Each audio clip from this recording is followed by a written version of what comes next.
നമ്മളെന്താ ഉണ്ടാക്കാൻ പോകുന്നത്? പൊട്ടറ്റോ മെഴുക്ക് വരട്ടി. പൊട്ടറ്റോ. ഓക്കെ, അപ്പോൾ അമ്മ പറഞ്ഞ പോലെ നമ്മൾ ഇന്ന് ഉണ്ടാക്കാൻ പോകുന്നത് പൊട്ടറ്റോ ഫ്രൈ ആണ്. പൊട്ടറ്റോ എനിക്ക് പണ്ട് മുതലേ ഇഷ്ടമുള്ള ഒരു സാധനമാണ്. ഏത് കറിയിലിട്ടാലും അല്ലെങ്കിൽ ഏതൊരു വിഭവത്തിലിട്ടാലും പൊട്ടറ്റോ മാത്രം എടുത്ത് കഴിക്കുന്ന ഒരു ശീലമാണ് എനിക്കുള്ളത്.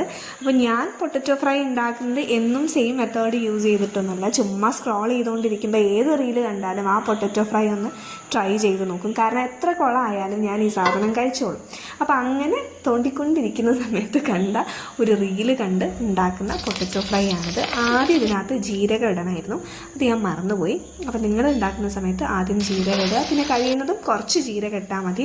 കാരണം ഉണ്ടാക്കി കഴിഞ്ഞ് ഞാനിത് കഴിക്കുന്ന സമയത്ത് ജീരകം കുറച്ച് കൂടി പോയ പോലൊരു ഫീൽ ഉണ്ടായിരുന്നു. പിന്നെ നോർമലി നമ്മൾ ഇടുന്ന പോലെ മുളക് പൊടി, മഞ്ഞൾപ്പൊടി, ഗരം മസാല അതൊക്കെയാണ് ഇതിനകത്ത് ഉണ്ടായിരുന്നത്.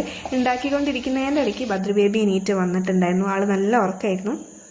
അപ്പോൾ ഞങ്ങൾ ഉണ്ടാക്കുന്നതിൻ്റെ ഇടയ്ക്ക് ആൾ വന്നിട്ടുണ്ടായിരുന്നു. അപ്പോൾ ചോറും എരിശ്ശേരിയും പൊട്ടറ്റോ ഫ്രൈ ആയിരുന്നു ഉണ്ടായിരുന്നത്. ആദ്യം ഞാൻ കഴിച്ച് നോക്കി. എനിക്ക് അങ്ങനെ ഒരു എക്സ്ട്രീം സൂപ്പർ വൈബൊന്നുമില്ല. നോർമലി ഒരു പൊട്ടറ്റോ എങ്ങനെയാണോ ഉണ്ടാവുക ആ ഒരു ടേസ്റ്റ് ഉണ്ട്. ഒട്ടും കുളമായിട്ടുണ്ടായിരുന്നില്ല കേട്ടോ. അപ്പോൾ ഞാൻ ആദ്യം ഭദ്ര ബേബിക്കാണ് കൊടുത്തിട്ടുള്ളത്. അപ്പോൾ അത് കാണാം കേട്ടോ. മുത്തുമണിക്ക് അപ്പാപ്പ തെറ്റേതാ തിന്നാളി.